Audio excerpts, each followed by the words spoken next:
Hello, my name is Alexander Weimann and I'm the music director of the Pacific Baroque Orchestra.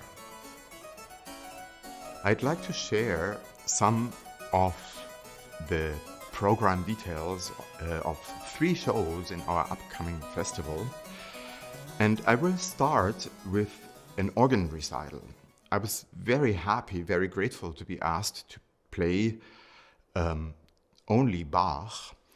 And one of the reasons is that I'm probably, though I play any keyboards, I play anything that has keys, I'm probably an organist at heart. And I think the same is true for Johann Sebastian Bach, though he excelled in pretty much any genre and any complement that you could think of, invented many of concerto grosso configurations even. I think he, at the organ, is like visiting Bach at home. So while I was excited about that show, I was facing the challenge to come up with a program that made sense and has a reasonable length. And I started thinking about all my favorite pieces, but that would still have led to a show that would have been several days long. And then I started thinking of various other filters. And ultimately, the theme of the festival, WOMENinSIGHT, helped me because I was thinking of women in Bach's life. And of course, one of the most important would be Anna Magdalena. And I remembered that the second volume of Bach's famous well-tempered clavier, piano, was written by Anna Magdalena. So the earliest manuscript we have is in her beautiful handwriting. And that gave me an idea for the organ recital, because I thought, that's interesting. Would I find organ pieces in all 12 keys and could group them to a program? Though you can't really find an organ piece, for instance, in C sharp major nor minor, I then picked the parallel key, which in that case would be E major, and I could cover the entire cycle of fifth. And at the same time, gather chorale preludes, toccatas, you name it. The other big incentive for that show is the instrument, and the Pasi organ in West Vancouver United Church is, I think, one of the most beautiful instruments we have in town. It is what we call a tracker organ. That means that the connection between the key and the valve right underneath the pipe is mechanical, is a mechanical action, and the player really has perfect control over how the sound starts and how it ends. The Ladies' Vespers is the fruit of a very long journey, I should say. There are programs that come up very quickly, and there are others that ripen for a long time, and Ladies' Vespers is one of them. More recently speaking, it's perhaps the extension of the last concert I did before COVID hit with the women's choir Electra, and also the boundaries of that program were female composers only. And I've been collecting female composers from the 17th and 18th century for a long time. And for the 17th century, it's actually not that difficult. And over the years, I have been collecting probably about 10 names of composers that I had been following a little more closely. Again, the festival's theme and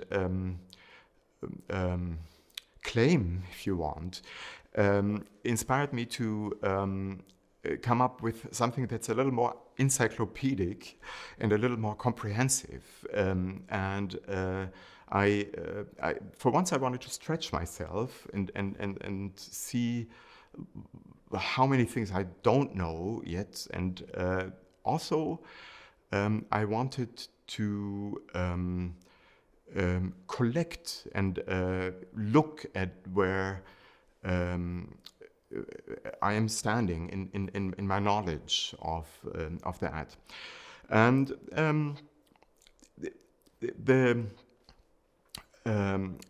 most natural form for forum and also form for presenting that group of composers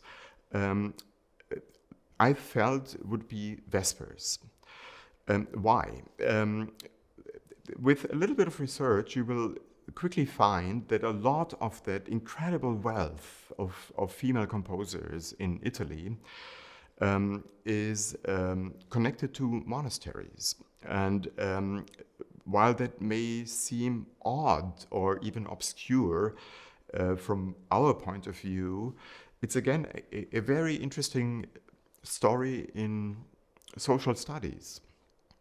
Because monastery, and I like to call it the 3 M's, marriage, monastery, or military, played a very big role for people of all classes. Families try to be very procreative, obviously, and as a age insurance to parent as many children as possible.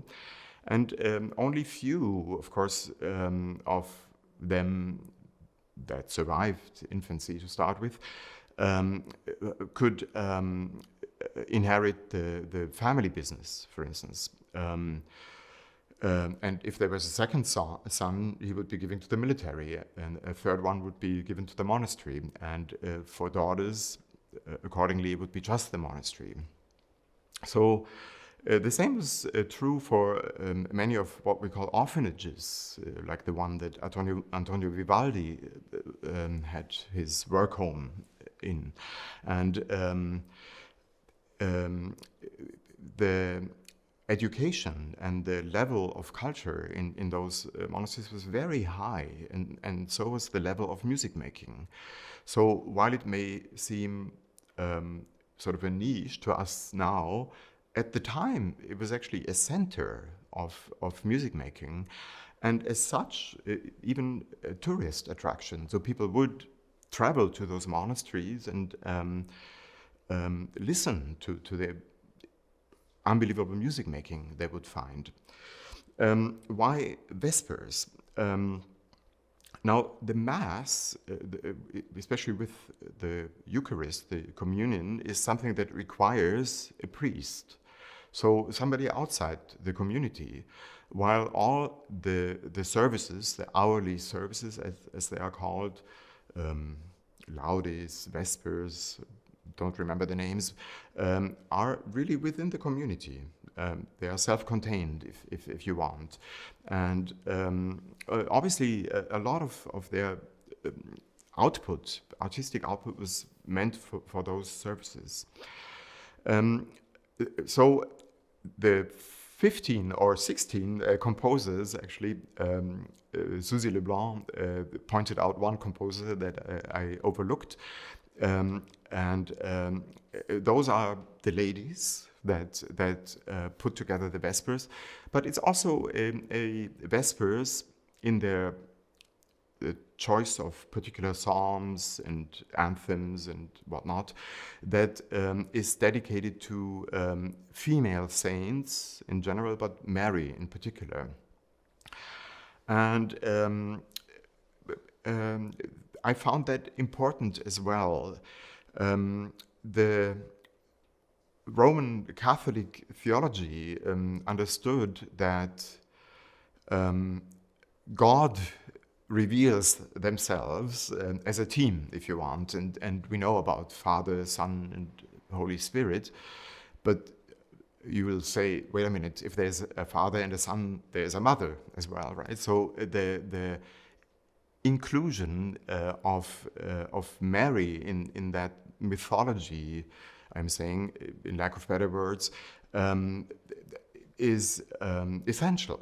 And therefore, a Vespers for the Mother of God would be the highest type of Vespers, equivalent really to the celebrating of Jesus or God or the Spirit. So those two elements, all the composers and the Vespers for Mary's led to that program, which is long but very diverse and therefore not boring. It connects the old with the new, which composers of all times try to do, but it also connects the educated with the very simple. And at the very beginning and the very end of the Vespers, we'll hear a canon that sums all of the complicated theology in between, sums it up in simple words and simple music. And we hope that the audience will actually join us with that canon at the very end. It's simple enough for almost everybody to join, and we want to celebrate that as a community event rather than as something scholarly. One of our shows will be called A Woman's Voice in Bach's World, and alongside one of Bach's famous Brandenburg concertos, we will perform 3 cantatas that he wrote in cooperation with Christina Mariana von Ziegler, who was a famous librettist at her time. Bach, at his position in Leipzig, had to come up with a cantata every week, so a smooth cooperation with the librettist was of the essence of his work. And after 2 years of dissatisfaction on his side, he met this famous poet who was the first female member of an influential society for German literature in Leipzig. And that cooperation led to 9 cantatas, beautiful, and some of them in very large orchestra complements. And out of those 9, we are going to perform 3 that work well with the instruments that we have for the festival.